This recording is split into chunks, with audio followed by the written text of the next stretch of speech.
Subject ज्ञान YouTube channel आपका हार्दिक स्वागत करता है।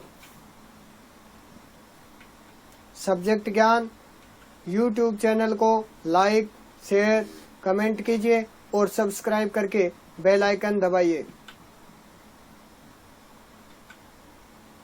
प्रस्तुत है कक्षा 12वीं भूगोल के नोट्स सईराम जी जाखड़ व भवनलाल मीणा।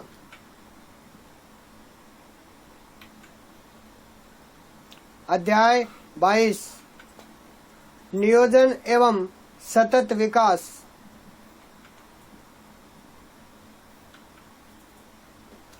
विकास व नियोजन, पिछले अध्याय में हमने अध्ययन किया था नियोजन के बारे में, तो उसका निरंतर विकास किस रूप में हो। देखिए, भारत में स्वतंत्रता के बाद ग्रामीण विकास के पुनर्निर्माण हेतु संगठित प्रयास किए। इस दिशा में पहला कदम सामुदायिक विकास का कार्यक्रम 1952 की शुरुआत रही, जिसका प्रमुख उद्देश्य निर्धनता उन्मूलन करना था। उसके बाद में भारत में गरीबी एक व्यक्ति को उचित जीवन व्यापक करने के लिए आवश्यक आधारभूत आवश्यकताओं की पूर्ति न होना गरीबी कहलाता है। गरीबी से आशय विकास की कमी, अल्प विकास एवं पिछड़ेपन से है। संयुक्त राष्ट्र संघ के खाद्य एवं कृषि संगठन के प्रथम निदेशक लॉर्ड बॉयड और यूके ने सर्वप्रथम 1945 में गरीबी रेखा की अवधारणा को प्रस्तुत किया था। डॉक्टर ओर ने 2300 कैलोरी प्रति व्यक्ति प्रतिदिन से कम उपभोग करने वाले को गरीब माना और भारत में पहली बार बीपीएल के निर्धारण का प्रयास योजना आयोग द्वारा 1962 में किया गया। भारत में सर्वाधिक बीपीएल की संख्या क्रमशः उत्तर प्रदेश व बिहार में पाई जाती है, जबकि अनुपात प्रतिशत की दृष्टि से सर्वाधिक बीपीएल छत्तीसगढ़, झारखंड, बिहार में पाई जाती है। इस प्रकार इनका अलग अलग वर्गीकरण किया। उसके बाद में गरीबी के दो रूप होते हैं। पहला निरपेक्ष गरीबी, इसमें व्यक्ति अपनी न्यूनतम आवश्यकताओं जैसे भोजन, कपड़ा, स्वास्थ्य सुविधा आदि की पूर्ति नहीं कर पाता। दूसरी आपकी आती है सापेक्ष गरीबी। इसका अभिप्राय आय की असमानता से है। भारत में गरीबी मापने के दो आधार निर्धारित किए गए हैं। पहला न्यूनतम कैलोरी उपयोग और दूसरा ग्रामीण क्षेत्र में 2400 व शहरी क्षेत्र में 2100 कैलोरी प्रति व्यक्ति प्रतिदिन प्राप्त नहीं करने वाला व्यक्ति गरीब होगा। बात करते हैं प्रति व्यक्ति प्रति माह व्यय योजना की। तेंदुलकर समिति के अनुसार ग्रामीण क्षेत्र में 127 व शहरी क्षेत्र में 33 रुपए तथा रंगराजन समिति के अनुसार ग्रामीण क्षेत्र में 32 तथा शहरी क्षेत्र में 47 रुपए से अधिक खर्च करने वाला व्यक्ति गरीब नहीं होगा।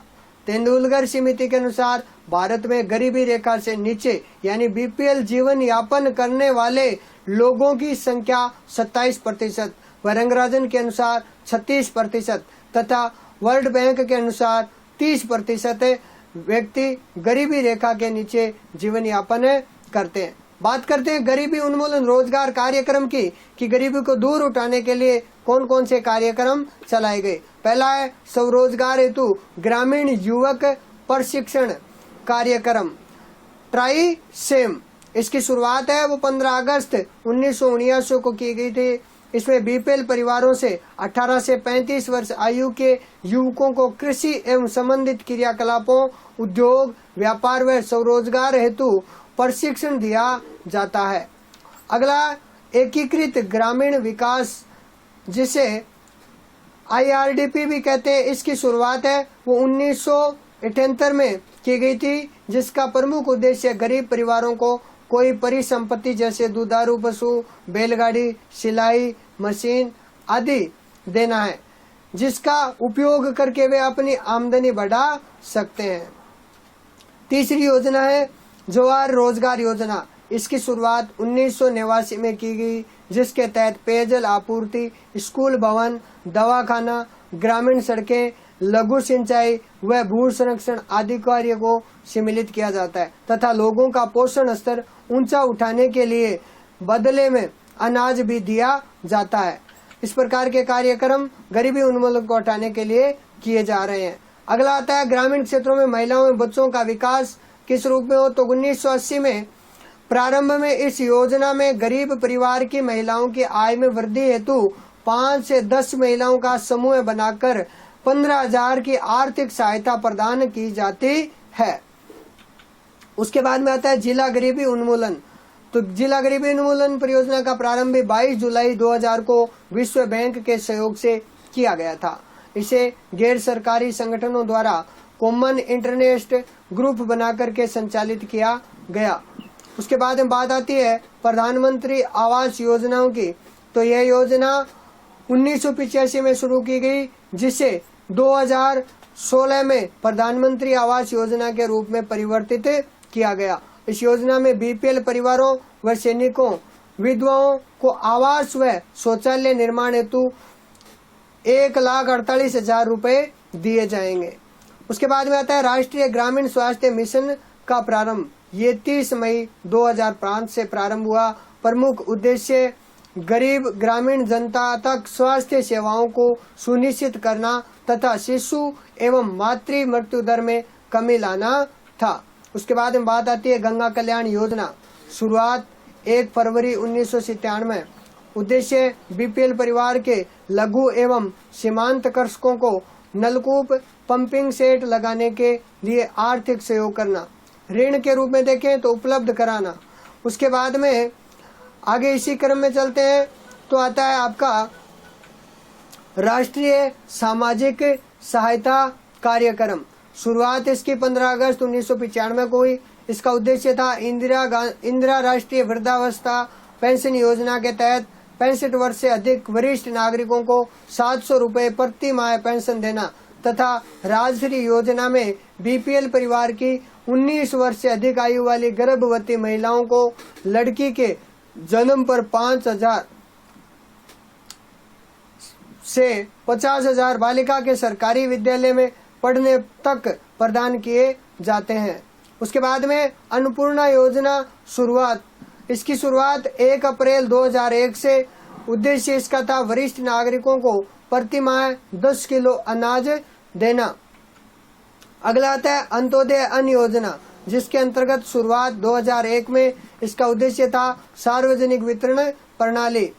इसके अंतर्गत बीपीएल परिवारों को 2 रुपए प्रति किलो की दर से 25 किलो गेहूं तथा 3 रुपए प्रति किलो की दर से चावल उपलब्ध करवाया जाता है। उसके बाद में स्वर्ण जयंती ग्राम स्वरोजगार योजना, यह कार्यक्रम पूर्व में संचालित किया। विभिन्न योजनाओं के माध्यम से इन योजनाओं के नामक द्वारा 6 कार्यक्रमों को मिलाकर के IRD, TRSM, DWCRA और SITRA, GKY और MWS नामक जो 6 प्रमुख कार्यक्रम हैं, इनको मिलाकर के इनको चलाया गया था। 1 अप्रैल 1999 से भारत में ग्रामीण विकास मंत्रालय की तरफ से चलाया गया और इसमें केंद्र व राज्य सरकार की भागीदारी है वो 75:25 थी, यानी 75% केंद्र की और 25 राज्य की। इसके तहत बेरोजगारों को ग्रामीण क्षेत्रों में लागू उपक्रमों में काम पर लगाने की व्यवस्था की जाती है। उसके बाद में 13 संपूर्ण ग्रामीण रोजगार योजना, ये 13वीं योजना है, जिसके अंतर्गत इसे सितंबर 2001 में रोजगार गारंटी योजना और जवाहर ग्राम समृद्धि योजना को मिलाकर शुरू किया गया। इसका उद्देश्य था ग्रामीण क्षेत्रों में अतिरिक्त रोजगार, खाद्य सुरक्षा और स्थायी सामुदायिक परिस्थितियों का निर्माण करना। उसके बाद में आता है काम के बदले अनाज योजना। इसकी शुरुआत 14 नवंबर 2004 में देश के 150 अत्यधिक पिछड़े जिलों में की थी। प्रतिदिन मजदूरी में 5 किलोग्राम अनाज और नगद धनराशि दी जाती है। इसके बाद में वर्तमान में गरीबी निवारण में सहायक कार्यक्रम हैं, वो कुछ अलग है। देखिए, पहला है प्रधानमंत्री ग्राम सड़क योजना। शुरुआत 25 दिसंबर 2000 से 500 से अधिक जनसंख्या वाले प्रत्येक गांव को पक्की सड़क से जोड़ना। जनजाति व पहाड़ी क्षेत्रों के लिए यह जनसंख्या 250 व्यक्ति है। उसके बाद में बात आती है जल संभरण विकास कार्यक्रम। इसे पूर्व संचालित कार्यक्रमों सूखा पर्णव क्षेत्र विकास कार्यक्रम 1973, मरुस्थल विकास कार्यक्रम 1977 एवं समन्वित बंजर भूमि विकास कार्यक्रम 1979 को समाहित करके जल संवरण विकास कार्यक्रम चलाया गया। उसके बाद में बात आती है, अगले पॉइंट पर चलते हैं, 20 सूत्री कार्यक्रम शुरुआत है 1975 में। उद्देश्य देश की गरीब वंचित आबादी के जीवन स्तर को सुधारना था। उसके बाद में राष्ट्रीय ग्रामीण आजीविका मिशन की शुरुआत हुई। 1 अप्रैल 1999 से संचालित स्वर्ण जयंती ग्राम स्वरोजगार योजना का 2011 में नाम परिवर्तित करके राष्ट्रीय ग्रामीण आजीविका मिशन कर दिया था। उसके बाद में प्रधानमंत्री जन धन योजना की शुरुआत की गई 15 अगस्त 2014 को। इसके तहत गरीबी परिवार के लिए एक बैंक खाता, एक डेबिट कार्ड व 1 लाख रुपए के बीमा की सुविधा दी गई। उसके बाद में अगले टॉपिक में आते हैं, महात्मा गांधी राष्ट्रीय ग्रामीण रोजगार गारंटी कार्यक्रम मनरेगा। मनरेगा में 5 सितंबर 2005 को राष्ट्रीय ग्रामीण रोजगार गारंटी कार्यक्रम को अधिसूचित किया गया। सर्वप्रथम 2 फरवरी 2006 को आंध्र प्रदेश से नरेगा की शुरुआत हुई थी। देश के 200 सबसे पिछड़े जिलों में मनरेगा की शुरुआत की गई। बाद में 1 अप्रैल 2008 को देश के सभी 644 जिलों में मनरेगा को लागू कर दिया गया था। 2 अक्टूबर 2009 से इसका नाम परिवर्तित करके महात्मा गांधी राष्ट्रीय ग्रामीण रोजगार गारंटी कार्यक्रम कर दिया गया था। मनरेगा ग्रामीण विकास मंत्रालय के अधीन ग्रामीण पंचायतों के माध्यम से संचालित मनरेगा कार्यक्रम विश्व का रोजगार की गारंटी प्रदान करने वाला प्रथम कार्यक्रम है। मनरेगा के तहत प्रत्येक परिवार के वयस्क सदस्य को 1 वर्ष में कम से कम 100 दिन का रोजगार प्रदान किया जाता है। अब इसे बढ़ाकर के 150 दिन कर दिया गया है। न्यूनतम दैनिक मजदूरी 181 रुपए है। अब मनरेगा में संपूर्ण ग्रामीण रोजगार योजना तथा राष्ट्रीय काम के बदले अनाज कार्यक्रम को समायोजित कर लिया गया है। रोजगार पाने वाले वयस्क श्रमिक को जॉब कार्ड प्राप्त करने के लिए पंचायत में आवेदन प्रस्तुत करना होता है और उसके बाद में उसे जॉब कार्ड प्राप्त होता है। इसके बाद में जहां से 15 दिनों में रोजगार उपलब्ध कराया जाना आवश्यक है। योजना में 33% महिलाओं की भागीदारी के अलावा किसी प्रकार के आरक्षण की व्यवस्था नहीं है। मनरेगा का आर्थिक खर्च मजदूरों को दी जाने वाली संपूर्ण राशि केंद्र सरकार तथा सामग्री की लागत की 3/4 यानी 75% केंद्र सरकार वहन करती है। मनरेगा के तहत जल संरक्षण, वानिकी, वृक्षारोपण, भूमि विकास, बाढ़ नियंत्रण, सड़कों का निर्माण आदि कार्य किए जाते हैं। उसके बाद में देखें तो भारत में नरेगा के उद्देश्य क्या है।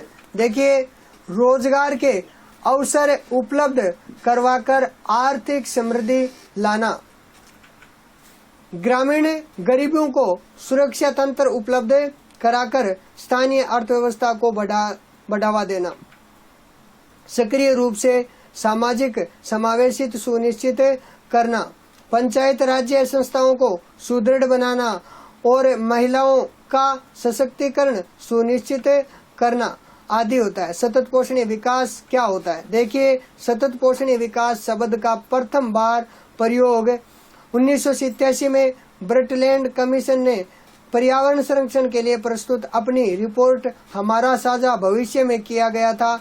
सतत विकास को टिकाऊ विकास, सतत विकास, स्थिर विकास, स्थायी विकास, सतत पोषणीय विकास तथा समपोषणीय विकास आदि अनेक नामों से जाना जाता है।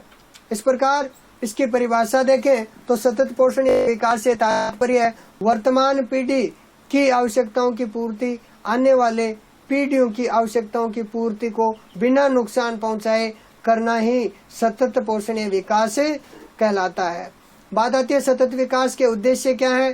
तो पहला उद्देश्य है कि मानव की आधारभूत आवश्यकताओं की पूर्ति होनी चाहिए। दूसरा, विकास का पारिस्थितिकी संतुलन तथा पर्यावरण पर न्यूनतम प्रभाव होना चाहिए। अगला आता है सतत विकास के विश्व सम्मेलन। और कौन कौन से हुए? देखो, पहला हुआ था प्रथम पृथ्वी सम्मेलन 1992, इसे रियो सम्मेलन के नाम से भी जाना जाता है, जिसका आयोजन 1992 में ब्राजील की राजधानी रियो डी जेनेरो में संयुक्त राष्ट्र संघ के तत्वाधान में संयुक्त राष्ट्र पर्यावरण एवं विकास सम्मेलन के नाम से किया गया। इस सम्मेलन में एजेंडा 21 प्रस्तुत किया गया। एजेंडा 21 प्रथम पृथ्वी सम्मेलन में विश्व के देशों द्वारा आम सहमति से तैयार किया गया एक विस्तृत दस्तावेज है, जिसके अंतर्गत 21वीं सदी तथा इसके पश्चात पर्यावरण से संबंधित विभिन्न पर्यावरणीय समस्याओं के साथ ही टिकाऊ विकास संबंधी समस्याओं के निदान पर भी प्रकाश डाला गया है। उसके बाद में बात आती है द्वितीय पृथ्वी सम्मेलन की। तो 1997 में न्यूयॉर्क में यूएसए में आयोजित किया गया था। तृतीय पृथ्वी सम्मेलन है वो 2002 में दक्षिणी अफ्रीका की राजधानी जोहान्सबर्ग में आयोजित किया गया था। इसका मुख्य उद्देश्य सतत पोषणीय विकास को अपनाना रहा है। उसके बाद में यदि आपको ये वीडियो पसंद आया है तो आप सब्जेक्ट ज्ञान YouTube चैनल को लाइक, शेयर, कमेंट कीजिए और सब्सक्राइब करके बेल आइकन दबाइए। आपने अपना अमूल्य समय दिया, इसके लिए आपका बहुत बहुत धन्यवाद। खुश रहिए, स्वस्थ रहिए, सुरक्षित रहिए। आगे फिर कभी किसी नई महत्वपूर्ण जानकारी के साथ उपस्थित होंगे। तब तक के लिए धन्यवाद।